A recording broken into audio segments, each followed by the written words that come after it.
Já reparou como as HQs mensais ficam feias na estante? Resolva agora esse problema e ainda proteja, valorize e organize sua coleção com os boxes exclusivos da Case in Case. Olá pessoas! Um lado bom de se ter um canal há muito tempo, é que eu posso mostrar e acompanhar a minha evolução com vocês em relação aos meus gostos, a maturidade na própria leitura, ritmo de leitura e coisas do tipo. Eu consigo pegar os vídeos velhos do meu canal, olhar e falar, nossa, naquela que eu comecei a ler tal coisa e tal, hoje em dia eu gosto muito, hoje em dia eu não acompanho mais e tal. E o contrário também vale. Quando eu comecei o canal, eu tinha abandonado Star Wars por completo, por conta de decisões da Disney. Uma decisão, na verdade, que foi tornar nada mais canônico.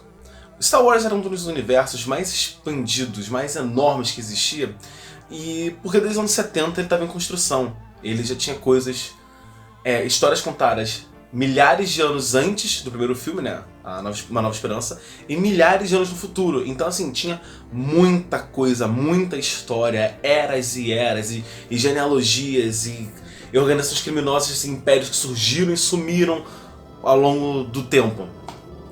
A Disney, ela poderia só republicar esses livros, sim, mas como quem gosta de Star Wars naquela altura certamente já teria esses livros, esses quadrinhos, não venderia tanto. Portanto, a Disney preferiu só pegar os livros, os quadrinhos e os jogos de Star Wars e falar que nada mais valia. Só o que valia eram as animações e os filmes. Fora isso, nada mais vale. Por quê? Porque agora a Disney pode publicar novos quadrinhos e ganhar o dinheiro integral, né? Fácil pra cacete. E essa escolha da Disney me fez me afastar de Star Wars. Eu parei de acompanhar Star Wars. E aqui no canal tem exatamente o vídeo em que eu volto a comentar Star Wars, que é o vídeo em que eu comento sobre Os Últimos Jedi. E logo depois o vídeo que eu começo a voltar no universo de Star Wars, que é com Dr. Aphra. E aí de pouco em pouco eu fui dando uma chance, lendo uma coisinha, lendo outra e tal. Beleza. Só que, como eu falei, o universo Star Wars tinha milhares de anos no passado e milhares de anos no futuro. Um dos pontos do passado, uma época de Star Wars, eu queria o nosso mundo, sabe? Que tem Idade Média, Renascença, Idade Moderna e tal. Star Wars também tem isso, tem épocas, sabe? Momentos da história marcados por eventos grandiosos ou com uma coisa que marca aquele período de tempo. Então, o que eu mais gostava no universo Star Wars, antes da Disney apagar tudo, era uma época chamada Velha República. Tinha jogos da Velha República, tinham quadrinhos, tinham livros, tinha muita coisa. E tinha muita coisa legal acontecendo nessa parte da época de Star Wars. Tinha muito Sith, muito Jedi, batalhas enormes acontecendo no espaço, uma coisa realmente muito interessante acontecendo. E a Disney apagou isso. A parte que eu mais gostava de Star Wars foi apagada. Bom, depois que a Disney terminou de lançar os filmes de Star Wars, né? O Despertar da Força, o Último Jedi e a Ascensão Skywalker, ficamos um tempinho sem nada assim grandioso de Star Wars. Pararam com uma história de Star Wars, ainda tava começando esse negócio de série de Star Wars, acho que só tinha a primeira temporada do Mandaloriano, e a Disney virou e fala, então, a gente só lançou quadrinhos no período entre os filmes, entre o filme 1 e o filme 9. Não lançaram nenhum quadrinho, nenhum livro do futuro, né, de depois do filme 9, e nada de antes do filme 1. Tudo bem, era a escolha deles fazer essa bobagem. Até que, um dia, no final de 2019, eu acho, ou 2020, a Disney virou e falou, olha, esse tempo todo a gente juntou um monte de roteirista foda numa sala, ficou só dando comida por baixo da porta pra eles, e eles só saíram de lá quando planejaram direitinho e agora estamos prontos para começar a abordar a Alta República. E aí eles lançaram um vídeo mostrando vários roteiristas muito fodas numa sala, artes conceituais, muita coisa muito foda. E eu fiquei empolgado, porque essa seria a nova versão da Velha República, sabe? A época de Star Wars que eu tanto gostava, parece que a Disney ia começar a explorar essa época de Star Wars. Com coisas diferentes, óbvio, que a Disney ia fazer tudo igual. Então, em vez de ser Velha República, seria a Alta República. No esquema que nem a gente tem no nosso mundo com a Idade Média. A Idade Média do nosso mundo, né, da Terra, é dividida em Alta e Baixa Idade Média. E aí eu olhei e falei, tá, Alta República, tudo bem, vou ver esse vídeo. Eu fui e vi o vídeo todo, eu achei interessante, porque tinha roteiristas que eu gostava ali no meio, e as ideias eram boas, sabe? Jedi como se fosse um Cavaleiro da Távola Redonda, em expansão e tal, não sei o que lá, umas ideias legais. Logo eles lançaram o primeiro livro, a primeira série de quadrinhos, depois mais um livro, depois mais uma segunda série de quadrinhos e tal. E eu falei, tá bom, eu gosto muito de curtir boas histórias, mas eu gosto muito de reclamar. Nossa, vocês não têm noção do quanto eu gosto de reclamar, de verdade. Mas eu gosto mais ainda de estar certo. E para reclamar e estar certo, eu tenho que conhecer a coisa. Logo, eu comprei o primeiro livro de Star Wars, da Alta República. Só que eu virei e falei, pô, se bobear, eu acho que ninguém aqui no YouTube brasileiro fez vídeos comentando todas as publicações da Alta República, da fase 1. E nem fez um vídeo realmente falando sobre a Alta República como um todo. Por que eu não faço isso? Veja bem, eu comprei o primeiro livro da Alta República, comprei a primeira série de quadrinhos da Alta República, comprei a segunda série de quadrinhos da Alta República, e aí eu consegui começar a acompanhar esse universo. Eu achei um site muito bom chamado Youtini, em inglês, é um site de fãs dos Estados Unidos, que fizeram um guia de leitura maravilhoso da Alta República, e eu estou acompanhando esse guia de leitura. Eu acho que eu já li mais ou menos 1/3 de tudo da primeira fase da Alta República. E tô seguindo esse guia aí, é maravilhoso, sensacional. E de fato, a Alta República começa nesse livro. Depois tem um livro para jovens leitores. Depois um outro livro e tal. Eu já fiz vídeos no canal analisando o que eu já li. Só que muita coisa de Star Wars não tá saindo no Brasil. Os livros estão sendo lançados pelo Universo Geek e os quadrinhos pela Panini. Como é de se esperar, né? A Panini é a maior editora do Brasil. Só que tem muita coisa de Star Wars que não está saindo no Brasil. Contos, livros curtos, sabe? Coisas muito pequenininhas não estão saindo no Brasil. E procurando por essas coisas, eu achei um site chamado Tradutores dos Whills, ou Whills, não sei exatamente qual é a pronúncia, que eles pegam quase tudo que já foi lançado de Star Wars, traduzem, diagramam e montam PDFs e CBRs e EPUBs desse conteúdo. Esse ano também eu consegui um Kindle. Então, o que eu faço? O que tem de forma oficial no Brasil, eu leio em formato físico, eu compro ou pego emprestado de alguém. E o que não sai no Brasil, eu leio no Kindle, na versão dos tradutores dos Whills. E este vídeo aqui é para comentar exatamente um ponto que eu acho importantíssimo. Os tradutores dos Whills, um grupo de fãs, basicamente vivendo de migalha, que é o AdSense do Google, tá ligado? Do WordPress, que é só aqueles bannerzinhos que ficam no canto do site que dão dinheiro pra eles. Essa micharia. Com certeza eles não ganham dinheiro de fato, né? Eles não lucram disponibilizando pra todo mundo as traduções. E eles estão fazendo um trabalho melhor que a Panini. A editora linha Universo Geek, eu nunca tinha lido o livro deles. E esse livro aqui da Alta República não é um livro caprichado, sabe? Ele não é um livro... Porra, não tem nenhum exemplo aqui. Mas assim, ele tem verniz localizado aqui em Star Wars e Luz de Jedi e na lombada. Mas você vê, ele não é capa dura. A capa tem orelhas, mas é bem molinha. O papel é fino. Não tem assim uma fonte diferenciada, nem uma diagramação absurda. É um livro bem simples, bem barato até. Mas o texto está muito bem traduzido. Os termos escolhidos fazem sentido. Tudo está muito bem traduzido e funciona muito, muito bem. Então, a Universo Geek, eu não sei se ela existe há muito tempo, mas eu gostei muito do trabalho deles aqui. Eles mandaram bem. Pegaram um conteúdo barato, acessível, fácil para qualquer um pegar isso aqui e ler. E fizeram um bom trabalho. Traduziram e tiveram cuidado nas traduções, nos termos escolhidos e tudo mais. Ótimo. Os tradutores dos Whills fizeram a mesma coisa.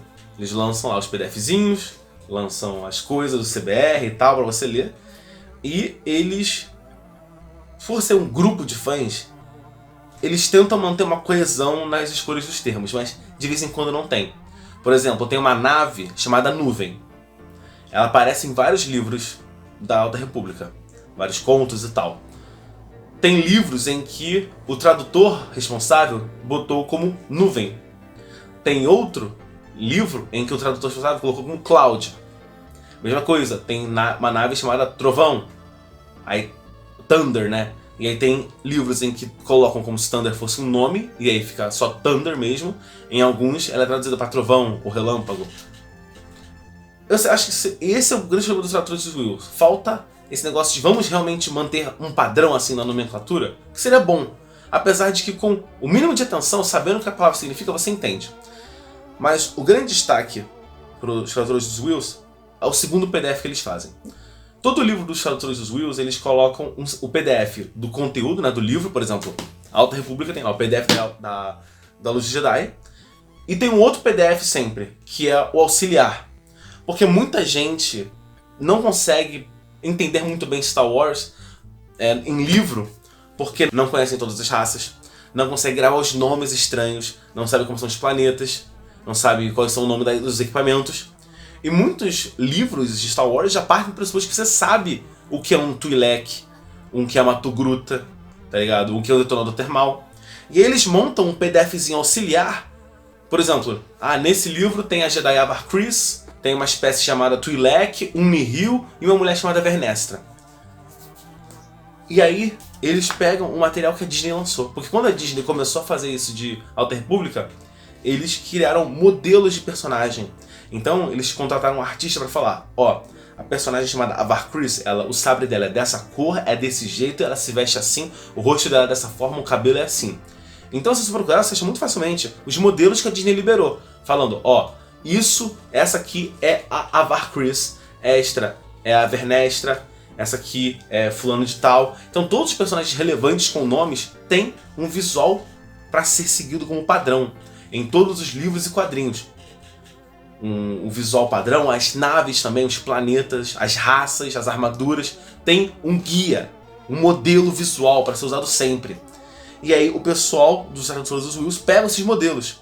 Eles, quando traduzem, eles anotam, tipo, nesse livro tem a Vernestra, tem a Avar Kriss, tem o Yoda, a Yedo e fulano de tal, e o... sei lá, e mais um qualquer. Eles pegam e fazem esse guia com o visual dos personagens pra você saber quem é quem e reconhecer e se acostumar com a cara dos personagens e você não se perder. Isso é genial. Isso ajuda muito qualquer pessoa que queira ler qualquer coisa de Star Wars, porque eu entendo, eu também às vezes me perco. E olha que eu sou um nerd do caralho. Eu me perco, às vezes, com os nomes do pessoal. Isso é um carinho de fã absurdo. Aí eu pego o material da Panini. E eu tenho que ser justo. Vamos direcionar a crítica para onde a crítica tem que ir. A Panini, eu não sei exatamente como funcionam os esquemas de contrato da Panini, mas assim, isso aqui não foi a Panini que fez isso aqui. A Panini gerencia os contratos, então a Panini, nos Estados Unidos, quem publica as histórias da Alta República, algumas histórias de Star Wars, algumas são da IDW, algumas são da Marvel. Cada editora lá lança alguma coisa que fechou contrato com a Disney e tal. Fora dos Estados Unidos, tem que ter alguém responsável por isso. E a Panini, por ser uma empresa, ela é italiana, tá ligado? Ela existe em muitos países, ela consegue fechar acordos muito grandes. Por exemplo, em muitos países quem publica DC e Marvel é a Panini. E Star Wars também, em muitos países é a Panini. Só que a Panini só gerencia os contratos e tal, não vou saber os pormenores. Mas o importante é que você saiba que não é a Panini que traduz, que diagrama, que bota as letras, sabe? Que lê, traduz o inglês para o português e tal. Um bom exemplo que eu tenho aqui é o quadrinho do Batman que eu tô lendo atualmente. Você tá acompanhando o canal, você tá vendo que eu tô fazendo vídeos comentando o Batman do 52. Se você pegar aqui a terceira capa, né? Essa parte aqui onde tem os lançamentos do mês, onde o quadrinho saiu, tem aqui a ficha técnica do quadrinho. E aqui tá escrito, Produção editorial Mitos Editora. Mitos é uma empresa daqui do Brasil. Uma empresa que faz tradução e lança coisas. A Panini contratou a Mitos para fazer a tradução, diagramação, letramento. Depois passa o arquivo para a Panini manda para a gráfica e imprime e distribui coisas do tipo. E é a mesma coisa aqui, só que não está escondido, não tá nos créditos do quadrinho, está bem no início. Porque quem nunca pegou um quadrinho da Alta República, tem a capa, abriu, tem aqui a linha do tempo, Alta República volume 1, a capa do número que vai começar a história, e aqui a ficha técnica. Então, roteiro, desenho, arte final, cores, editor-chefe original, editor-chefe brasileiro, não sei o que. E aqui que tá o detalhe. Edição brasileira, estúdio 313. Eu nunca ouvi falar do estúdio 313. Mas eles não fizeram um bom trabalho. Eu não gosto de criticar assim o trabalho dos outros, mas assim, Eu sinceramente não... Eu fiz vídeo desse quadrinho quando ele saiu. Lá, primeiras impressões, que eu sempre faço. E agora eu tô lendo ele de fato, depois de já ter lido todo o que veio antes dele, sabe? Não tô só lendo o quadrinho solto. Porque eu li lá já 3 livros da Alta República, 5 contos, não sei o que lá e tal. E agora eu tô lendo isso aqui. Então agora, quando eles fazem menção aos Nihil, eu sei o que eles estão falando. Quando eles falam dos Drengir, eu sei o que eles estão falando. Eu agora entendi o contexto. E agora eu olho pra isso aqui e eu vejo umas falhas, assim, grotescas. E não necessariamente os caras realmente precisam saber o que é um Nihil, o que é um Drengir, coisa do tipo. Eu, como leitor, como fã, eu gostaria sim que eles tivessem tido o mínimo de trabalho e ido atrás de saber o que é um Drengir, o que é um Nihil, o que foi a batalha, o nome das batalhas e tal. Porque eles traduzem errado. Eles tratam Nihil e Drengir como se fosse um indivíduo, sendo que é um grupo. E pior que isso, porque assim, pra você saber o que é um Nihil e Drengir, você tem que ler um livro pra entender o que é essa porra. E tudo bem, é a porra de um assalariado, às vezes nem gosta de Star Wars, porque o cara tá responsável pela tradução disso aqui. Mas puta que pariu. Eles erram gênero de personagem. Não tô falando da polêmica que esse quadrinho fez na época, mas quem manda na República nessa época é uma mulher, é uma senadora. Neste quadrinho, quer dizer, nos 3 primeiros números, que é até onde eu li, até o momento, eles falam o senador. Cara, é literalmente você jogar no Google Star Wars High Republic Senator, e vai aparecer lá que a Lina So, com a arte dela, esse modelo que a Disney fez de todos os personagens, tem da senadora. Era literalmente só procurar senador pra você ver que era uma mulher. Mesma coisa, Drengir é uma raça de seres e eles colocam como... Eles sempre falam o Drengir. Mesmo quando o quadrinho tá mostrando vários Drengir atacando, o quadrinho continua falando como se fosse o Drengir. Sendo que em material oficial aqui em livro tá falando... A gente percebe, lendo em inglês, eles falam Drengir no múltiplo, não no singular. Não é um Drengir, não é uma consciência compartilhada. Tá, eles têm, mas são os Drengir, não é o Drengir. E esse negócio de trocar o gênero da senadora foi de fuder. Além disso, Star Wars é um universo muito amplo, tem muitas raças. Sendo um universo tão amplo, tão vasto, com tanto conteúdo assim, muitas coisas fogem do nosso padrão aqui na Terra. Por exemplo, nós estamos acostumados a que pessoas tenham cabelo, ou não tenham cabelo. Em Star Wars tem uma espécie que tem rabos na cabeça. É como se fosse um tentáculo que sai daqui e escorre para trás dos ombros, um de cada lado, às vezes 3, às vezes mais. E tem uma outra espécie que tem chifres, mas não é chifre que nem de bode ou de alce, ou coisa do tipo. É um chifre que desce aqui pelos lados. É uma coisa besta, sabe, porque eles são alienígenas, mas foge do nosso padrão. Existem espécies em Star Wars que não são divididas em homem e mulher. É uma espécie que todo mundo é um gênero esquisito lá. Eles até falam aqui o nome da espécie, cadê aqui? Kotabis. É uma espécie em que todo mundo é de um gênero só e compartilha um pouco de mente e tal, não sei o que lá. Então essa espécie não é nem homem nem mulher, é uma coisa própria. Por conta do momento que a gente vive, com muita questão de sexualidade, de orientação sexual, de identidade própria, com esse tipo de gênero, eu entendo que a Disney aproveitou esse momento e falou, pô, já que a gente vai abordar uma espécie que não tem gênero, vamos tentar abordar eles como se fosse isso que o pessoal aqui do nosso mundo a gente chama de não binário, uma pessoa que não é nem homem nem mulher. Uma pessoa, né, no caso um alienígena que não é nem homem nem mulher. E em inglês a coisa é muito mais fácil, porque em inglês eles já estão acostumados, a língua inglesa tem he para homem, she para mulher e it para objetos, coisas que não têm gênero. Então para eles foi muito fácil adaptar assim a linguagem deles, que já tem tipo, para eles não existe a cadeira, é cadeira. A gente, o português já não é assim. Tudo no português tem gênero. É o livro, é a cadeira, é a televisão, é o videogame, é o quadro, é a parede. Entendeu? Nos Estados Unidos, em Inglaterra e Canadá e países de língua inglesa não tem isso, porque tem o he, o she e pronomes para se referir a objetos, coisas que não tem gênero. Ótimo, para eles é muito fácil. Aqui no Brasil existe uma grande discussão em relação a como se referir a coisas que não têm gênero. Essa discussão, na verdade, começou com toda essa parada de pessoas que não são nem homem nem mulher. Que é uma discussão que eu já abordei no vídeo do Lanterna Verde de Hal Jordan pansexual. Eu já botei minha opinião lá sobre essa questão em si. Mas tem formas de você tentar fazer isso. Como você transformar uma linguagem muito focada em gênero como a nossa em uma linguagem que não denota gênero. E o Estúdio 313 fez uma escolha ruim, ao meu ver. Eles usaram um sistema de regras chamado ELO, que troca... Basicamente o sistema parte de uma premissa meio furada que é: se termina com A é fêmea e se termina com O é macho.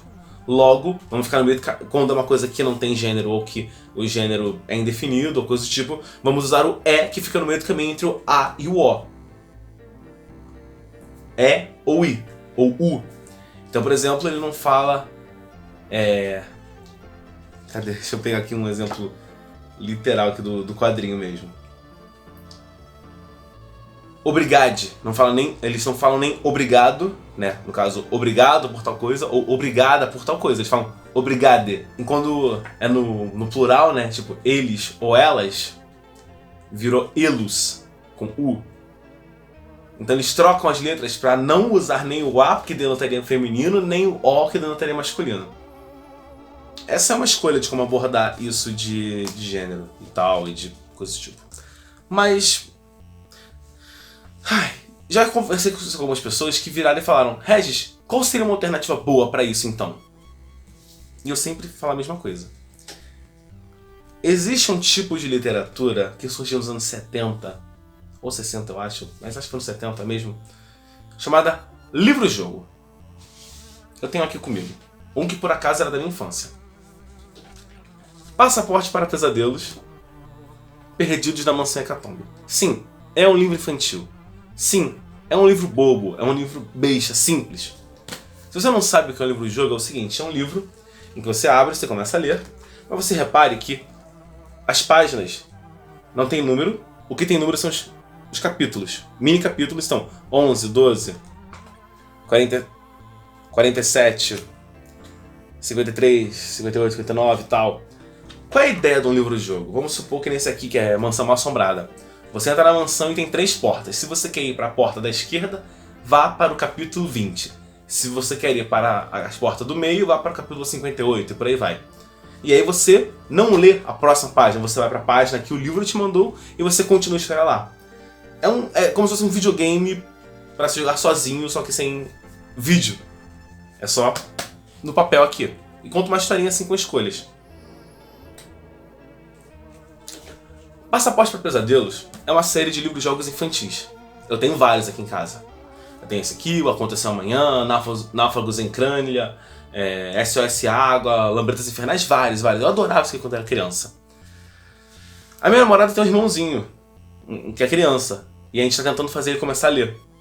Eu emprestei para ele isso aqui, eu emprestei para ele alguns livros, e aí eu pensei, pô, será que eu vou emprestar para ele, será que ele vai gostar? Aí eu, agora com 20 e tantos anos, parei pra ler isso aqui, né? Pra brincar um pouco com Passaporte para Pesadelos. Eu percebi o seguinte: por ser um livro infantil, o autor, que é um francês chamado Richard Petit, ele tomou cuidado, porque ele pensou: quem for jogar esse livro-jogo pode ser um garoto ou uma garota, uma criança, né? Um moleque ou uma moleca. Logo, eu tenho que tomar cuidado para não denotar o gênero de quem está jogando, do personagem principal, né? Portanto, ele conseguiu fazer isso. E a tradução da editora Fundamento manteve isso. Como? Ele usou o sistema ELO, ele trocou os artigos, coisas tipo... Não. Ele só construiu a frase... Eles, né? né, no caso a editora Fundamento e o Richard Petit, só construíram frases de forma a não denotar no gênero de quem está falando, de quem está interagindo, né? Porque o livro é em primeira pessoa, né? Então o narrador está falando, você segue por uma escada e ouve alguém te chamar. Você se pendura na corda e balança sobre o precipício e tal. Mas tem personagens que interagem com você, tem personagens que falam com você e não sei o quê. E o livro inteiro ele consegue ser completamente ambíguo, no sentido de que você não consegue perceber qual é a altura, o gênero, a etnia e, sei lá, cor do cabelo, o tamanho do cabelo. Tem várias coisas. Qualquer um consegue encaixar no personagem principal disso aqui. E as frases são construídas de forma muito simples a não presumir, não falar do gênero. Então eles não só pegam a frase normal e cortam os artigos, os ais e os os para tentar fazer uma linguagem neutra. Eles só fazem frases usando artigos que não variam. Porque, por exemplo, a palavra estudante, ela não flexiona o gênero. O estudante ou a estudante ainda é estudante, diferente de professor, que o masculino é professor e o feminino é professora. Então as frases focam muito mais em usar palavras que não flexionam de gênero, em usar palavras que não pedem esse tipo de coisa. O que é genial. É simples, mas é genial. Logo, eu pego o que o estúdio 313 fez aqui, com gênero neutro, e fez uma escolha que te tira da leitura. Toda vez que eu leio um Elo, um Ilidili, um Obrigade ou ex-Jedi, não sei o que, me tira do quadrinho, me dá um solavanco assim que eu... Ai, tá, a leitura não é tão suave assim, porque é uma coisa estranha. Eu sei que tem pessoas no Brasil que já estão acostumadas com isso, mas pra maior parte do povo é estranho. Pra mim é estranho pra caramba. Aqui é tão suave, é tão tranquilo, você não percebe nada. Então se eu desse pra um garoto ou pra uma garota ler, os dois vão se identificar, porque isso aqui é muito simples. E esse livro foi lançado, sei lá, em 2009 aqui no Brasil. Isso aqui é muito velho. Eles não fizeram nada de absurdo, de genial, de estrambolicamente sensacional. É muito simples. Então assim, o pessoal do Estúdio 313 /Panini, e a Panini também, porque a Panini devia ter revisado isso aqui, não se preocuparam em ver o mínimo do visual dos personagens, sabe? De saber o gênero dos personagens. Não se preocuparam em saber o que são as coisas, né? De saber o que é uma raça, o que é um indivíduo, sabe? O que é uma espécie. Não se preocuparam em tentar fazer uma leitura boa pra todo mundo. Sabe quem se preocupou com isso? Os tradutores dos Whills. Eles também não foram tão geniais nessa questão de trocar e não ser coisa. Eles simplesmente partem do pressuposto de que é tudo masculino. Então, os dois personagens que não são homem nem mulher, eles são tratados como os homens e... Ok. Mas assim... Eles fazem tanta coisa tão certa. Eu tô usando isso aqui pra representar os tradutores dos Whills, tá ligado? Porque eles não fizeram nada físico, mas assim... Eles fizeram uma escolha tão certeira pra fazer a leitura funcionar muito bem. Tipo assim, é impressionante o quanto que um grupo de fãs com dinheiro de pinga, um pastel e um caldo de cana sujo fizeram um trabalho consideravelmente melhor que uma editora séria, que fez um trabalho muito bom aqui, tá? E muito melhor do que uma editora enorme, grandiosa, com histórico no Brasil. A Panini deveria ter feito um trabalho melhor, pelo menos de revisão, sabe? Olhar e falar, putz, será que é isso mesmo? Vamos dar uma olhada se é isso mesmo? Não fizeram. E aí tá aí. Moral da história. Mesmo eu tendo os quadrinhos da Outra República, eu tenho vários aqui, mesmo eu tendo, muitas vezes eu prefiro ir ler a versão dos tradutores dos Whills.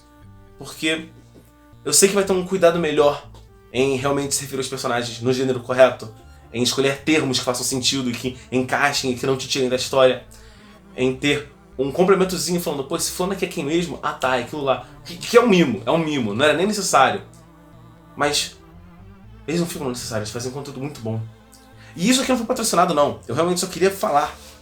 Porque eu não só queria comentar sobre Star Wars em geral, mas comentar também, elogiar a Universo Geek, que fez um trabalho muito bom, elogiar esse grupo de fãs que botou pra fuder aqui, e comentar, fazer meio que um comentário com spoiler de que isso aqui, a história é muito boa, mas o material, rapaz... E você, já consumiu alguma vez um material feito por fã, que era muito melhor do que o material oficial. Comenta aí, eu quero muito saber a sua opinião, o que você achou dessa conversa toda, né? É um vídeo sem muito conteúdo, mas é só aqui trocando opinião com vocês. Espero que vocês tenham gostado desse vídeo. Se você gostou, curte, comenta, compartilha, se inscreve. Comenta aí o que você achou disso tudo, tá interessado em conhecer Star Wars. Se você já conhece Star Wars, o que tá achando dessa leitura, desse novo momento de Star Wars. Espero que você fique interessado em conhecer o maravilhoso universo de Star Wars e de conteúdos que também o Brasil e os fãs têm que traduzir. Se você não gostou, volta que amanhã eu faço vídeo melhor pra você. Se você tá perguntando se isso aqui é sujeira na camisa, não, isso aqui é estampa na camisa. Se você tá se perguntando se eu cortei o cabelo, não, ele tá só preso aqui, porque o meu cabelo tá bagunçado. E é isso. Eu vejo no próximo vídeo e falou!